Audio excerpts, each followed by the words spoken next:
First lesson. Welcome, reader. Knowledge of English is vital in today's fast-moving world. It is spoken by some 360 million people and is the tool of communication in so many fields that we will not even attempt to number them. But the language we hear today is not the language of the people who live in the British Isles. Of course, that is where it all started. But for several hundred years, different peoples and ethnic groups have added their own particular contributions to English, so that what we hear and speak now is truly a united nations of languages. But why is English so widespread? Why not French or Spanish, both major languages, or even Esperanto, the international language? Apart from the enormous influence of the United States, although some claim that American is a separate language, and the extent of Britain's old colonial empire, which at one time spanned 1/3 of the surface of the globe, the real answer is that English is an extremely flexible language. It is structurally closer to Chinese than to its European cousins. Words can be nouns or verbs. A chair becomes to chair with no complexes. Up can be an adverb, a preposition, a noun, an adjective, or even a verb. Neologisms, made-up words, enter the language on tiptoe so that nobody notices. And different trades, crafts, and sciences give us new expressions every week. It's because of this wealth that we need a guide to help the speaker and the writer to use English. So follow us now on our trip through the highways and byways of the English language. Exercises. I hesitated for a week, and he upped the price by 20%. Yes, and that's just the tip of the iceberg. The United Nations represents the peoples of the world. The Verrazano Narrows Bridge in New York Harbor has a span of 4,260 feet, the longest in the world. Plastics are a byproduct of oil refining. Since the managing director is absent, Mr. Barney will chair today's meeting.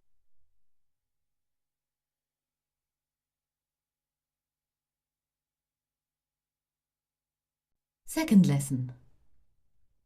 Say, George, tell me another one. Everyone knows that the young George Washington said, Father, I cannot tell a lie.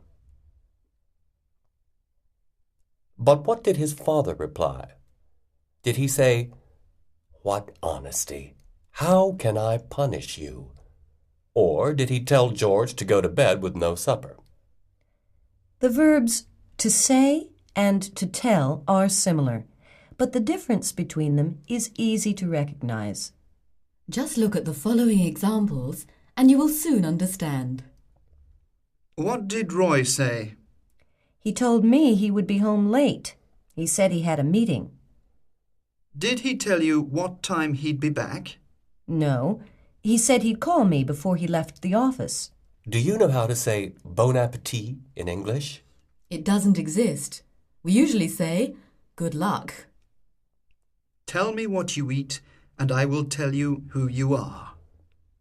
The policeman asked me if I had seen anything suspicious. I told him that I had noticed nothing out of the ordinary. She went to see a fortune teller who said that she would meet a tall, dark stranger. You can say what you want, but I still think we should have told the truth.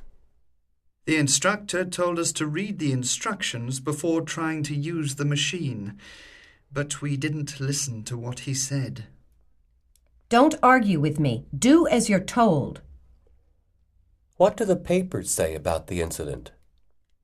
They say that the English are very reserved. Do you think it's true? He worked hard for 20 years to become a millionaire, to say nothing of the fortune he inherited from his father. Have you eaten at the Apollo? They say it's really expensive. You're telling me £80 for 2 people. Do you get the idea? We will tell you more in the next lesson. Exercises. Tell me the truth. Do you love me? No. I said, tell me the truth. What time did she say she'd be back? Around 6. Tell me, sir, did you notice anything unusual? No, officer. Do you ever listen to that program, What the Papers Say? It's on Radio 4. Here's your steak, sir. Enjoy your meal. He was working as a bank clerk when he inherited his grandfather's fortune.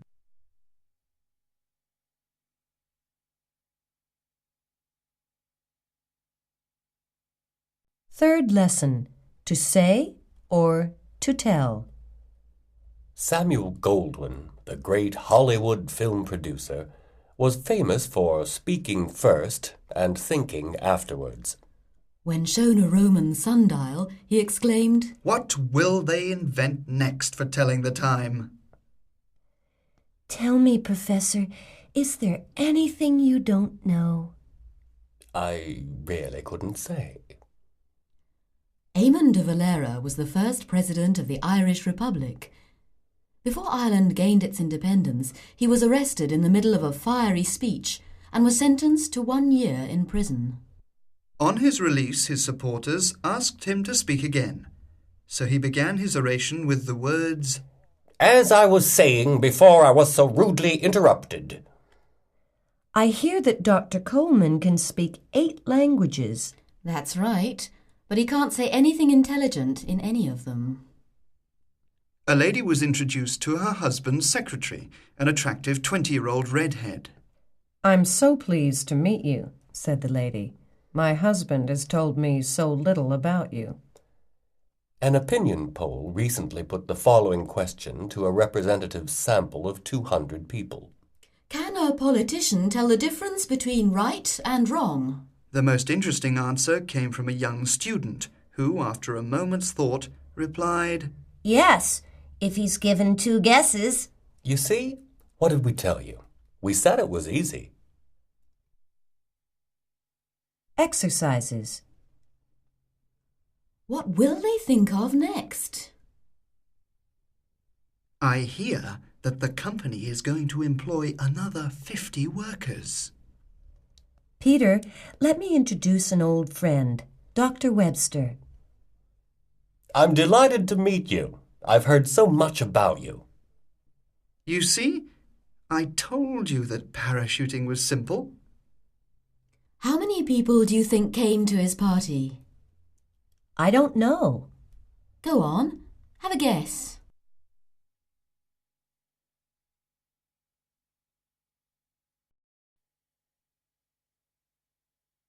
Fourth lesson. A word about contractions. Contractions are not a gymnastic exercise. They're what we call the shortening of the auxiliaries to be and to have. They're almost always used when we're speaking, but it's considered incorrect to write them. Or rather, it wasn't considered correct. But language evolves, and today we find more and more contractions in written English.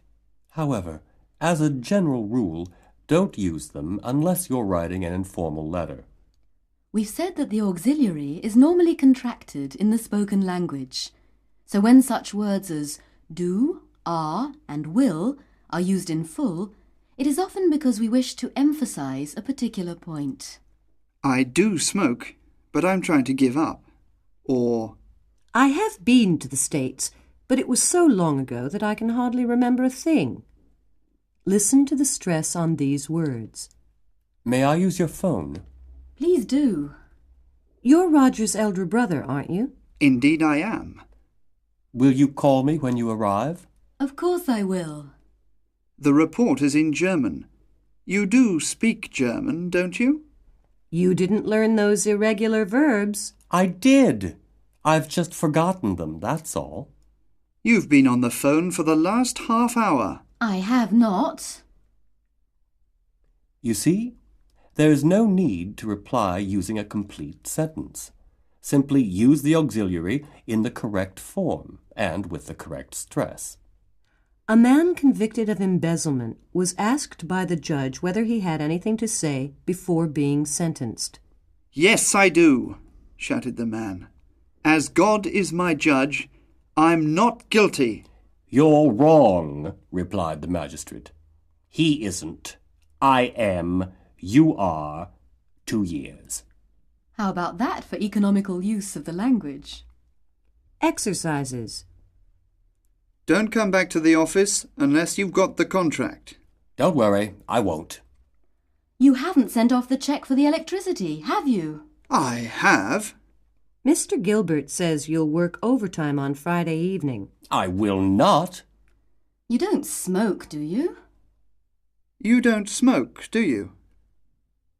You're not the famous Marvin Handout, are you? Indeed I am.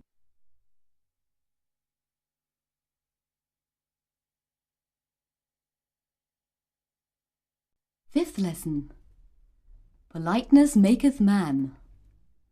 Discretion and reserve are two of the traits that go into making up the English character. The English are often polite to the point where other nations would accuse them of hypocrisy. Consider the case of the man in the underground during rush hour who says timidly to the person next to him, Excuse me, sir, but I'm afraid that I've been stupid enough to put my foot underneath yours.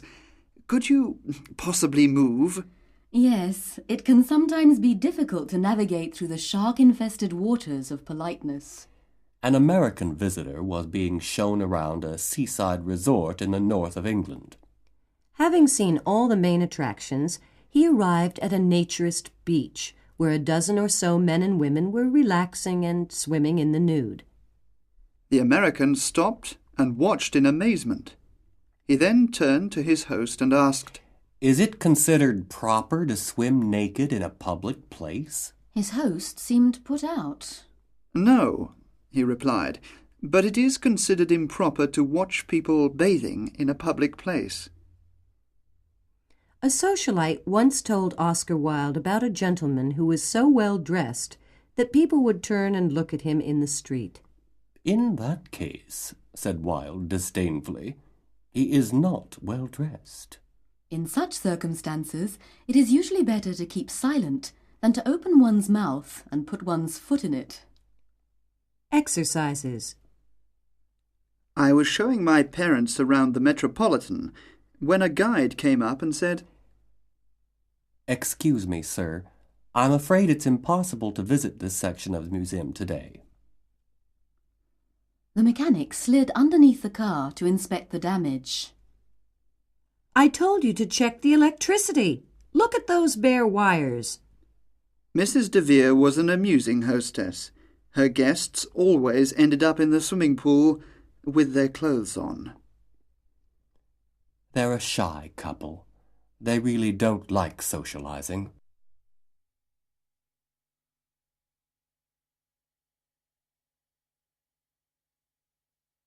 Sixth lesson. If it's Tuesday, it must be Belgium.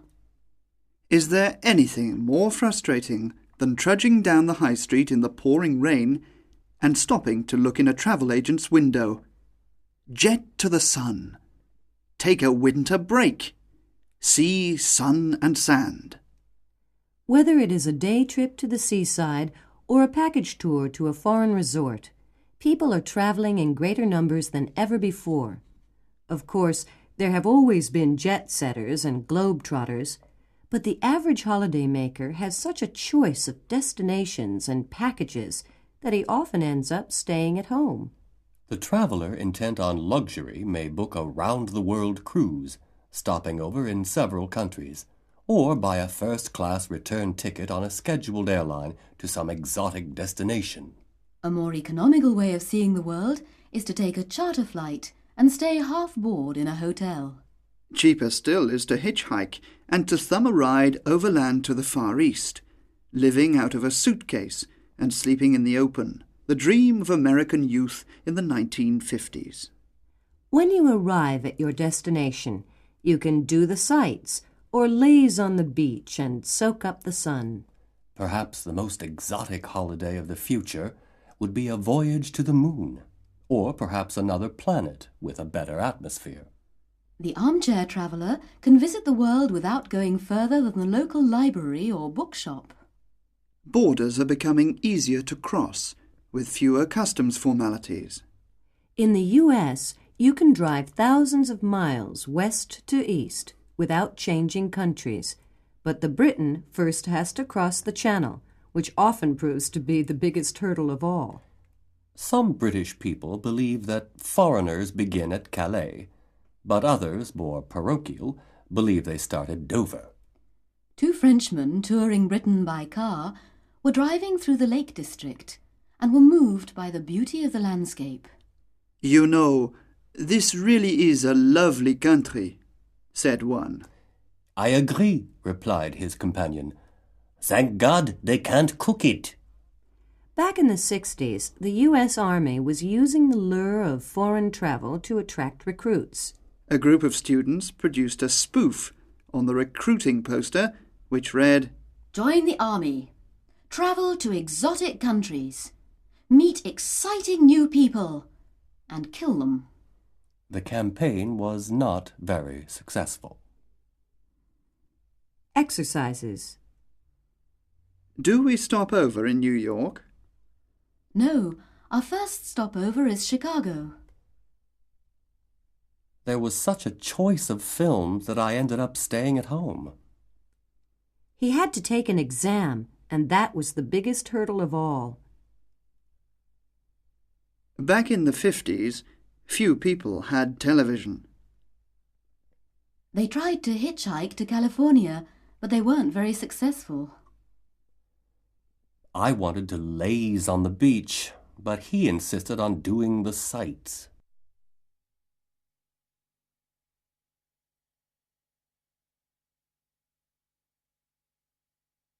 Eighth lesson. This happy breed of men, this little world. And here is the weather forecast. The continent has been cut off from Britain by thick fog. This sentence is more than just a slip of the tongue. The insular nature of the British has always played an important part in the development of their character and of their language. In the last 1,000 years, as every schoolboy knows, Britain has only once been invaded. When the Normans arrived in 1066, their language had a major impact on the language spoken by the inhabitants. And for 2 centuries, French was the language of the nobility, while English was spoken by the peasants. This influence can still be found today in a sort of parallel vocabulary. Here are some telling examples. The peasants tended their sheep, pigs and oxen, but when the animals were killed and served at the lord's tables, the meats were called mutton, pork and beef. The lord would sit in an elegant chair, whereas the peasant may do with his humble stool. Today, words of Latin origin form the vocabulary of science, philosophy, and government. But the 5,000 words of Old English that remain form the basic building blocks of everyday language. No wonder the English vocabulary contains nearly 1 million words. But don't worry. According to linguists, most of what we say is expressed with only 3,000 words. Despite the Channel Tunnel, the British remain very attached to their island origins, even though their language has borrowed and incorporated words from just about every other major language in the world. A crusty old peer of the House of Lords was explaining his attitude to a surprised member of the European Parliament. "So you see, I was born English, I've always lived in England, and by God I intend to die English. It's not nationalism, dear fellow, it's just insularity." "I see," rejoined the other, "but do you have no ambition?" Exercises. Operator, I think we've been cut off. A large number of farmers turned up at the meeting to listen to the Minister of Agriculture. Don't worry. According to the weather forecast, it will be fine tomorrow. They didn't drink coffee, so we had to make do with tea. Where were you born? In a tiny town in the north of Scotland. He said it was a slip of the tongue, but I'm sure he said it on purpose.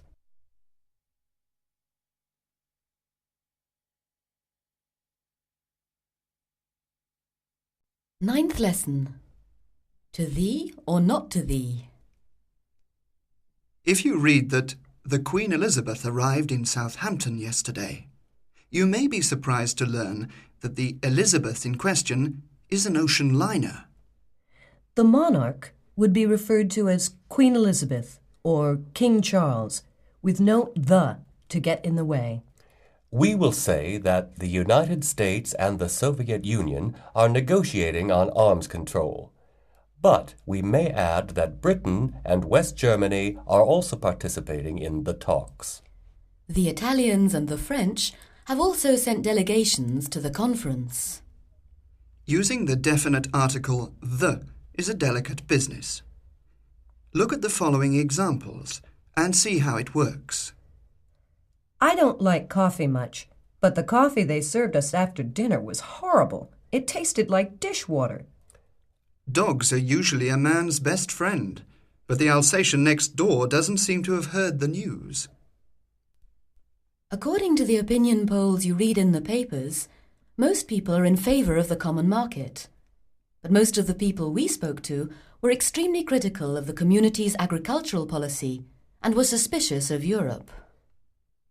Look again at the examples and notice that the definite article is used when the people or things referred to are, well, definite. If they are abstract, we cannot use the.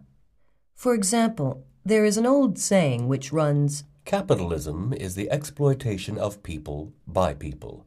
Socialism is the opposite. However, we can represent a group of things or people by taking one to serve as an example. The horse is a noble animal. Means that all horses are noble. Woody Allen added a touch of cynicism to the Bible when he gave his own version of a famous quotation. The lion and the lamb shall lay down together, he said. But doubting that the prophet was an animal lover, he added, But the lamb won't get much sleep.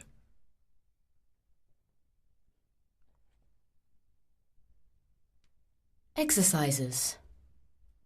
You can't rush things. Getting divorced is a delicate business. Many people are highly suspicious of opinion polls. He doesn't seem to have heard the news that the war is over. Please move that stool out of the way. Apparently 1 out of 4 people own a car, but most of the people I know don't even have a bike. Huh, what do you know about politics? You don't even vote.